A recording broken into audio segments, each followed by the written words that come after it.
할렐루야. 주님이 우리 가운데 함께 하십니다. 시간 함께 나누실 말씀은 에베소서 3장 9절 말씀입니다. 에베소서 3장 9절 말씀 함께 합독하도록 하겠습니다. 영원부터 만물을 창조하신 하나님 속에 감추어졌던 비밀의 경륜이 어떠한 것을 드러내게 하려 하심이라. 아멘. 일주일 동안 3, 4, 5, 6 오늘은 7 이렇게 나누도록 하겠습니다. 3은 우리가 삼중 축복에 대해서 같이 나눴어요. 사랑하는 자의 영혼이 잘되는 같이 범사가 잘 되고 강건한 축복이 우리 가운데 부어진 줄 믿습니다. 4차원의 영성의 네 가지 요소 뭐였어요? 생각, 믿음, 꿈, 말. 생각은 영 안에, 믿음은 바라는 것들의 실상, 꿈은 하나님의 꿈을 나의 꿈으로, 그다음에 말은 우리 입술에는 창조의 능력이 있습니다. 그다음에 오는 오중 능력에 대해서 우리가 함께 나눴죠. 뭐가 있어요? 창조의 능력, 부활의 능력, 초월의 능력, 정복의 능력, 머리가 되는 능력이 우리 가운데 있다. 어제는 피 뿌림의 6가지 점점 개수가 많아지니까 부담스럽죠. 오늘은 7개인데 피 뿌림의 6가지 축복에 대해서 우리가 나눴죠. 첫 번째가 율법의 저주에서 우리를 속량하신 축복이 있다. 두 번째는 죄에서 우리를 용서하셨다. 세 번째는 죄의 흔적까지도 깨끗하게 하셨다.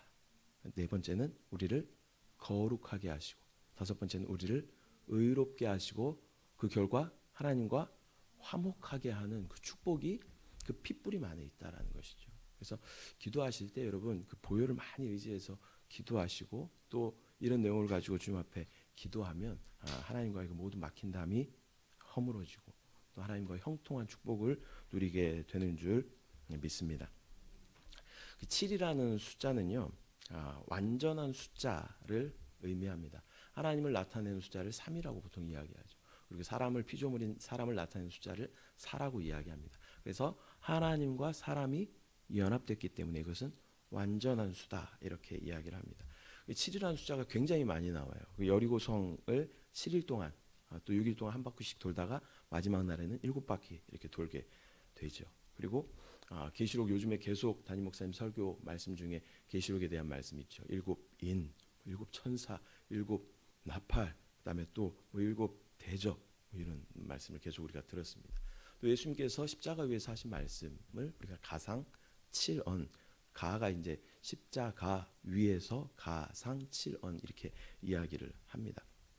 또 베드로가 7번 용서할까요? 그랬더니 7번씩 70번이라도 용서하라 이런 말씀. 충만한 숫자를 의미하는 것이 바로 7이라는 숫자입니다. 오늘은 하나님의 경륜을 이루시는 7단계에 대해서 함께 살펴보도록 하겠습니다. 말이 어렵잖아요. 경륜이라는 단어가 들어가면 말이 좀 어려운 것 같아요. 근데 우리가 모두 하신 내주하시는 그리스도 하면은 마음 편하시죠. 내주하시는 그리스도의 1강에 나오는 내용들 다시 한번 점검해 보도록 하겠습니다. 성경에서 가장 큰 계시는 바로 하나님과 사람에 관한 계시입니다. 우리 한세교에서는 하나님의 경륜이라는 단어를 많이 사용하죠. 경륜이라는 단어는 뜻이 뭐냐면요, 경영하다, 운영하다 이런 의미를 가지고 있어요. 그래서 하나님께서 이 우주를 경영하시고 운영하시는 그 목적이 무엇인가? 이게 바로 하나님의 경륜의 목적이다. 근데 그 경륜의 목적의 핵심이 누구냐면요, 바로 사람입니다. 저와 여러분이 그 경륜의 핵심인 줄 믿습니다. 그래서 하나님의 경륜을 제가 담임 목사님 말씀을 드리면서 좀 기억하기 쉽게 정리를 했는데요. 그래도 길어요. 길긴 길어요. 하나님은 영이시고 거듭난 우리에게도 영이 있습니다. 하나님은 하나님의 영을 우리 안에 넣어주시기를 원하시고, 우리의 영과 중요한 단어가 연합이라는 단어예요. 연합되기를 원하셔요. 그래서 그러한 사람들이 이렇게 교회로 모여서 하나님의 새 예루살렘 성으로 건축되어지는 것이 하나님의 경륜의 목적인 줄 믿습니다. 여러분 그 경륜 목적 안에 여러분들이 핵심입니다. 저와 여러분이 핵심인 줄 믿습니다. 하나님은 저와 여러분에게 관심이 진짜 많으셔요. 그리고 저와 여러분과 하나 되기를 너무너무 원하셔요. 그래서 어떻게 우리가 하나님과 하나 될 수 있는가 살펴보도록 하겠습니다. 창세기 맨 처음에는 사람을 이렇게 언급할 때 사람을 하나님의 형상대로 창조했다라고 말씀하죠. 우리는요 하나님을 표현하는 사람들이에요. 우리는 하나님을 표현하도록 창조된 사람들인 줄 믿습니다. 그리고 두 번째 장에서는 그러한 사람을 하나님께서는 생명나무와 선악을 알게 한 나무 앞에 이렇게 두시죠. 하나님의 의도는 뭐였을까요? 생명나무를 받아들이는 것이 하나님의 의도였어요. 생명나무는 누구를 상징해요? 하나님이신 예수 그리스도를 상징하죠. 예수 그리스도를 우리 안에 받아들이는 것이 하나님의 의도였다라는 것이죠. 근데 사람은 선악을 알게 한 나무를 선택하게 되죠. 그래서 우리 안에 하나님께서 들어오셔야 하는데 우리 안에 하나님께서 들어오시기 전에 먼저 사단의 생명이 우리 가운데 들어오게 되었다라는 것입니다. 그러나 하나님께서는 이 사람들을 포기하지 않으시고 다시 우리 가운데 오실 길을 열어주신 줄 믿습니다.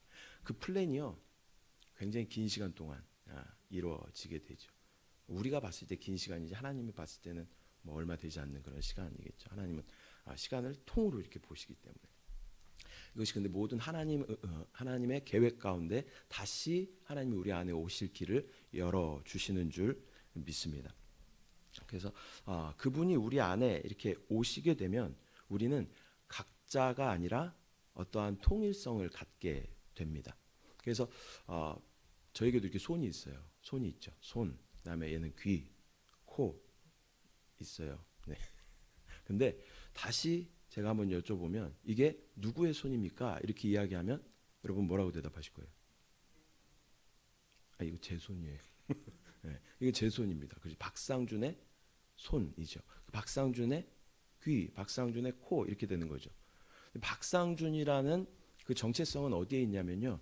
여기에 있어요. 그죠? 몸을 보고 그 사람이 누구인지 우리가 알기는 쉽지 않아요. 그러나 그 사람이 누구인지 박종도 장님 여기 계신데 박종도 장님 얼굴을 딱 보면 박종도 장로님. 근데 얼굴 안 보고 몸만 보면 잘 누군지 모를 수 있다는 거죠. 우리에게 어떤 통일성이 있는데 그 통일성이 누구냐면 예수 그리스도이신 줄 믿습니다. 저와 여러분이 각자 지체예요. 누구는 코가 될 수도 있고 누구는 눈이 될 수도 있고 누구는 손이 될 수도 있고 발이 될 수도 있고 그러나 우리에게 한 통일성이 있는데 그것은 예수 그리스도이신 줄 믿습니다. 예수 그리스도의 눈, 예수 그리스도의 코, 예수 그리스도의 귀, 예수 그리스도의 손, 발 이렇게 되는 것인 줄 믿습니다. 그래서 그분이 우리의 합일성의 주체가 되신다. 그분이 우리의 머리가 되신다. 우리는 그분의 지체가 되는 줄 믿습니다.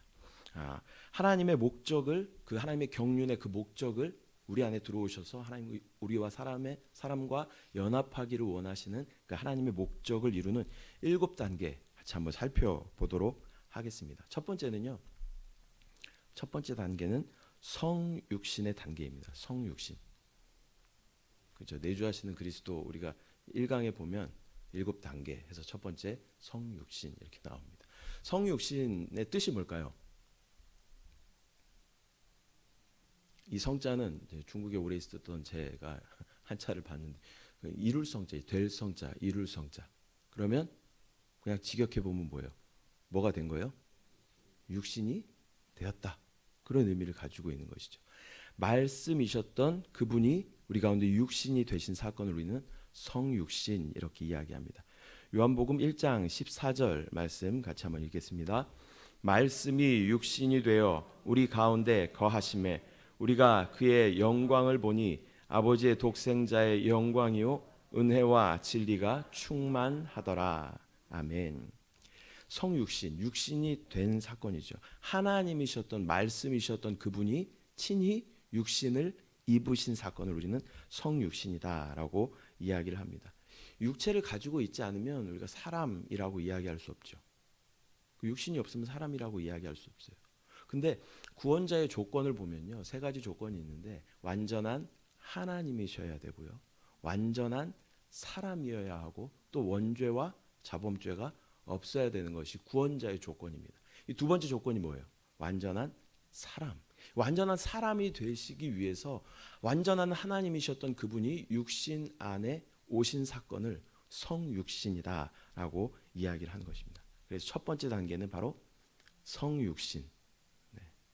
7개니까 정신을 바짝 차리고 네, 잘 기억을 해보시기 바랍니다. 성육신, 육신이 되신 사건. 두 번째는요, 육신이 되시고 이 땅 가운데 33년 반의 인생을 사시죠. 그리고 어떻게 하셨어요? 십자가에 못 박혀 죽으셨습니다. 십자가는요, 모든 것을 끝냄을 상징합니다. 예수 그리스도께서 십자가에서 말씀하신 것, 우리가 가상칠언이라고 말씀했죠. 여섯 번째, 어제도 말씀드렸지만 여섯 번째 뭐라고 말씀하셔요? 내가 다 이루었다, 이렇게 말씀하시죠. 다 이루었다, 모든 것을 내가 다 갚았다. 예창조에 속해 있었던 모든 그 값을 내가 다 지불했다. 더 이상 예창조에 속하게 되지 않게 되었다라는 것입니다. 그래서 예창조에 뭐 사탄, 세상, 옛사람, 육신, 자아, 죄, 이런 것들이 예창조에 속해 있는 것들이죠. 예수 그리스도께서 이것을 모두 다 끝냈다, 내가 다 처리했다, 내가 다 지불했다, 다 갚았다라고 말씀하시는 줄 믿습니다. 그 다 갚았다, 아니 다 이루었다라는 단어가 원어로는 테텔레스타이 이렇게 이야기해요. 테텔레스타이라는 여러 의미가 있습니다. 처음에는 그냥 화가가 그림을 다 그리고 나서 그림을 딱 보면서 만족해요. 그때 테텔레스타이 이렇게 이야기합니다. 그리고 종이 주인의 심부름을 다 마친 후에 심부름을 다 마쳤습니다 라고 이야기할 때 주인한테 가서 테텔레스타이 이렇게 보고를 해요. 그 다음에 어떤 상인이 은행에서 대출을 많이 받아요. 그 다음에 장사를 잘 해가지고 이 대출을 다 갚아요. 그리고 나서 얘기하는 것이 뭐냐면 테텔레스타이 이렇게 이야기합니다. 그 다음에 마지막에 제사장이 모든 제사의 준비를 다 마친 후에 이것을 보고 흡족한 마음으로 말하는 것이 테텔레스타이라는 것입니다. 이 모든 것이 예수 그리스도의 십자가에 그 다 이루었다라는 고백 안에 포함된 줄 믿습니다. 그 놀라운 하나님의 큰 그림이 이 십자가에서 다 완성되었다라는 것이죠. 그 다음에 보내신 하나님의 그 모든 심부름을 주님께서 다 하나님 다 이것을 마쳤습니다라는 그 고백이 되는 것이죠. 또한 모든 죄의 값, 또 모든 저주의 어떤 그 값을 내가 다 속량했다, 다 갚았다라는 의미가 이 테텔레스타이 안에 포함되어져 있는 것이죠. 그리고 모든 제사가 다 완비되었다. 나의 죽음으로 말미암아 모든 제사가 다 완비되었다라는 것이 십자가의 사건 안에 포함되어 있는 줄 믿습니다. 십자가의 사건 이후에는 또 부활이 있습니다. 세 번째 단계는 부활입니다. 부활은 십자가의 사건이 옛창조를 끝낸 것이라면 부활은 새 창조를 시작하는 것인 줄 믿습니다. 씨앗이 하나가 땅에 떨어지면 그 몸이 터져서 마치 죽는 것 같지만 많은 열매를 다시 맺게 되죠. 심지어 들에 피어있는 민들레 하나도요, 그 홀씨를 다 날려버린 민들레는 굉장히 초라하게 보여요. 그러나 마치 죽은 것 같지만 그 생명을 똑같이 120개 정도 된대요. 홀씨가 120배의 확장을 이루고 나서 그것이 죽게 된다는 것이죠. 죽는 것 같지만 더 많은 확장과 생명의 어떤 확장이 있는 것을 우리가 보게 되는 것이죠. 소위 현대주의의 그리스도인들 중에는 부활을 반대하는 사람들이 많이 있습니다. 부활은 없다라고 이야기하는 사람들이 많이 있어요. 또 이후의 부활도 없다라고 이야기하는 사람들이 많이 있습니다. 그러나 우리가 믿는 예수 그리스도는 부활의 주님이신 줄 믿습니다. 기독교에서 부활을 빼면요, 이거는 성립되지가 않습니다. 우리에게 소망이 없는 것이죠. 부활은 반드시 우리 가운데 일어난 사건이고 또 앞으로 일어날 사건인 줄 믿습니다. 고린도전서 15장 말씀 같이 한번 보겠습니다. 누가 묻기를 죽은 자들이 어떻게 다시 살아나며 어떠한 몸으로 오느냐 하리니 어리석은 자여 내가 뿌리는 씨가 죽지 않으면 살아나지 못하겠고 또 내가 뿌리는 것은 장래의 형체를 뿌리는 것이 아니요 다만 밀이나 다른 것의 알맹이뿐이로되 하나님이 그 뜻대로 그에게 형체를 주시되 각 종자에게 그 형체를 주시느니라. 아멘. 우리에게는 계속 부활의 생명이 나타나고 또한 주님 오시는 그날에 영광스러운 부활의 몸을 입게 되는 줄 믿습니다. 부활 후에는 주님께서 승천하셨죠. 승천하셨어요. 그래서 승천을 담임 목사님께서는 이렇게 대통령 취임식으로 말씀하십니다. 대통령 그 전에도 대통령 당선인이지만 취임식을 지난 후에 합법적으로 대통령이 행사할 수 있는 모든 권위를 행사할 수 있게 되는 것인 줄 믿습니다. 또한 예수님께서 부활하신 후 이 땅 가운데 40일 동안 계시다가 승천하시면서 제자들에게 또 다른 보혜사를 보내줄 거다라고 주님께서는 끊임없이 말씀하셨죠. 또 다른 보혜사를 보내줄 건데 그것이 너희에게 유익이다라고 말씀하십니다. 그리고 우리 가운데 보내주신 분이 바로 성령이신 줄 믿습니다. 네 번째는 승천입니다. 다섯 번째는 성령의 침례입니다. 성령의 침례. 우리 내주하시는 그리스도 이 공과를 배울 때 우리 머릿속에 계속 염두에 두면서 이 공과를 봐야 되는데 이 두 단어가 뭐냐면요. 침례와 내주하심이라는 단어입니다. 침례와 내주하심. 그래서 침례라는 것은 뭐예요? 그 안에 들어가는 거죠. 안에 들어가 있는 것이. 우리가 물 침례를 받았잖아요. 물 침례를 받는다는 것은 물 속에 들어가게 되는 것을 의미하는 것이죠.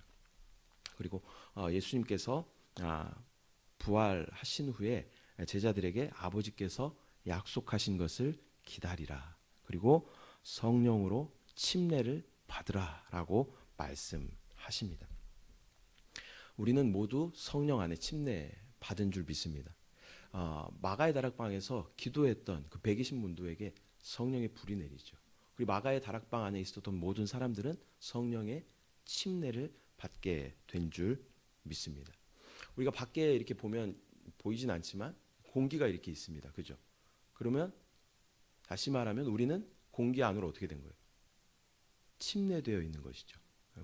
우리 그러니까 푸뉴마 성령 이야기할 때 그 푸뉴마라는 단어는 공기, 숨, 호흡 이런 의미를 가지고 있죠. 그러니까 우리가 공기 안에 있는 것은 성령 안에 있는 것을 우리 가운데 보여주시는 것이죠. 그래서 우리가 성령 안에 마가의 다락방에 마찬가지죠. 그 가운데 성령이 부어지고 그 마가의 다락방 안에 있었던 모든 사람들은 성령의 침례를 받게 되었다라는 것이죠. 우리를 그분 안에 넣으신 사건, 이것을 우리는 침례 이렇게 이야기합니다. 다섯 번째가 바로 침례. 여섯 번째는 내주하심입니다. 내주하심. 공기가 이렇게 밖에 많이 있잖아요. 공기가 있는데 그것을 내가 호흡하면 우리 안에 공기가 들어오게 되죠. 그래서 안팎으로 충만한 상태가 된다라는 것이죠. 안팎으로 성령의 충만한 상태가 되는 것, 이것을 내주하심이라고 이야기합니다. 그분이 우리 안에 들어오시는 것을 내주하심, 이것이 여섯 번째 단계입니다. 근데 주님께서 우리 가운데 내주하시면서 끊임없이 우리 가운데 하고 계신, 한번 주님이 오시면요 우리 가운데 끊임없이 하시는 것이 있으셔요. 그게 뭐냐면 기름 부음이죠. 기름 부음. 저는 잘 모르겠는데요. 이거는 우리가 주님께 집중하지 않아서 그렇죠. 주님은 계속 지금도 우리 가운데 계속 기름 부음으로 역사하고 계셔요. 기름 부음으로 우리 가운데 인도하고 계시는 줄 믿습니다. 그 기름 부으심 요구가 두 가지 있다 그랬죠. 하나는 하라, 하나는 하지 말라. 대부분은 뭐가 많아요? 하지 말라가 많아요. 그러니까 하나님 원하시지 않는 일들을 우리가 진짜 많이 하는 것 같아요. 집중해 보면 그거 좀 하지 마라. 이런 음성이 우리 가운데 있죠. 그래서 침례와 내주하심, 우리가 이기는 자 많이 이야기하는데요. 이기는 자가 되는 핵심은 바로 침례와 내주하심입니다. 내가 주님 안에 온전히 거하고 있는가. 순간순간 내가 주님 안에 있으면요, 주님 계신 곳이 천국이죠. 주님 오시는 그날에 주님과 함께 있으면 천국에 우리가 있게 되겠죠. 그렇기 때문에 우리가 끊임없이 점검해 봐야 되는 것은 내가 주님 안에 지금 침례되어 있는가. 그 다음에 또 주님이 우리 안에 내주하고 계신가. 계속 그분과 동행하고 그분을 인식하고 그분과 대화하고 하는 것이 우리의 삶이 되어야 될 줄 믿습니다. 그리고 우리 안에 계속 기름 부으심에 내가 순종하고 있는가. 이 세 가지 여러분 끊임없이 점검해 봐야 됩니다. 내가 주님 안에 침례되어 있는가.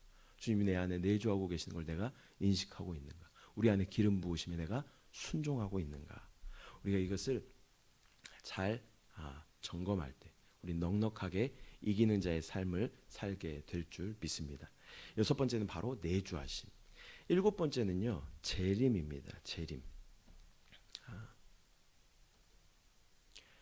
히브리서 8장 1절이 아니고요. 잘못됐네요. 재림, 일곱 번째는 재림인데요. 빌립보 3장 21절 말씀을 보면요.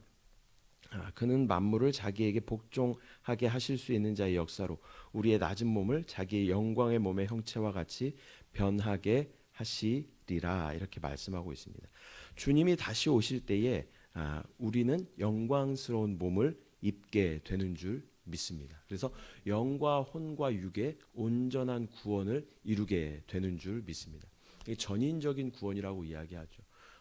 영은 마음으로 믿고 입으로 시인해서 우리는 구원을 받았어요. 이미 받았어요. 혼은 그날에 우리가 계속 구원을 받아 가고 있죠. 그리고 주님 오시는 그날에 우리의 이 육신도 영광스러운 몸을 입음으로 우리는 구원을 받게 되는 줄 믿습니다. 영과 혼과 육의 온전한 구원이 그날에, 주님이 재림하시는 그날에 이루어지게 되는 줄 믿습니다. 그날을 바라보고 꿈꾸고 주님 오실 재림의 날을 우리가 기대하고 소망해야 되는 줄 믿습니다. 그래서 많은 분들 제가 이렇게 양육을 해보면요, 특히 남성분들 그런 것 같아요. 다른 믿음에 대해서는 믿음이 있는데 재림이라는 단어가 나오면 재림, 아직 일어나지 않은 사건이잖아요. 그래서 이성이 발달한 이 남성들에게는 아직 일어나지 않은 이 재림이라는 사건이 피부에 와닿지 않는 거죠. 그래서 재림의 신앙이 있으십니까?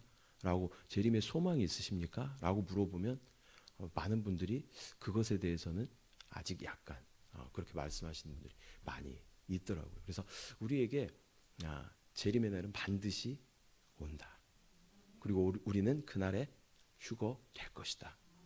담임 목사님 3주간 동안 또 이렇게 계속 말씀하시잖아요. 그래서 우리 안에 재림에 대한 소망이 충만하게 있어야 할 줄 믿습니다. 그날에 우리가 전인적인 구원이 완성될 줄 믿습니다. 오늘은 하나님의 경륜을 이루는 7단계에 대해서 같이 나누어 봤는데요. 첫 번째는 성육신은, 육신을 입고 이 땅 가운데 오셨다. 성육신 하셨다. 두 번째는 십자가에서 그분이 죽으셨다. 모든 옛 창조를 다 끝내시고 그분이 십자가에서 죽으셨다. 세 번째는 모든 옛 창조를 끝내시고 새로운 창조의 시작으로 그분은 부활하신 줄 믿습니다. 부활하셨다. 그다음에 네 번째는 승천하셨죠. 승천하셔서 보좌 우편에 앉아 계시면서 그 하나님의 왕으로서의 합당한 권세를 이 땅 가운데 행사하시는 줄 믿습니다. 그리고 승천하시면서 또 다른 보혜사를 우리 가운데 보내주셨죠. 그리고 다섯 번째는 우리를 한 성령 안으로 침례받게 하셨다. 그다음에 여섯 번째는 우리 안에 내주하고 계신. 그다음에 마지막 일곱 번째는 주님이 다시 재림하신다. 이런 과정들을 통하여서 하나님은 하나님의 경륜을 성실하게 지금 이루어 가고 계시는 줄 믿습니다. 하나님은 영이시고 거듭난 우리에게도 영이 있습니다. 하나님은 하나님의 영을 우리 안에 넣어주시기를 원하시고 우리의 영과 연합되어서 그러한 사람들이 함께 교회로 모여 영광스러운 새 예루살렘 성으로 건축되어지는 것이 하나님의 놀라운 경륜의 목적의 완성인 줄 믿습니다. 그 가운데 우리도 함께 포함되어서 그 기쁨에 동참하고 그 영광을 누리게 되는 줄 믿습니다. 함께 기도하겠습니다. 사랑의 주님, 은혜와 사랑을 감사를 드립니다. 귀한 날 우리 가운데 허락하여 주시고 또 이 새벽을 깨워 주님 앞에 예배할 수 있도록, 기도할 수 있도록 인도하심을 감사를 드립니다. 또 주님 가까이 오심을 아버지 우리가 믿음으로 바라보게 하여 주시고 또 우리 안에 오시기 위하여 여러 단계들을 거치시고 지금 우리 안에 함께 하시는 주님을 순간순간 인식하고 주님과 동행하고 또 주님의 기름 부으심에 순종함으로 주님의 그 나라 가운데 주님의 놀라운 그 영광을 함께 누릴 수 있도록 주여 은혜를 부어 주시옵소서. 이 시간도 믿음으로 주님 앞에 예물 드립니다. 하나님 기쁨으로 드리게 하여 주시옵소서. 감사드리고 예수님의 이름으로 기도드립니다. 아멘. 우리 함께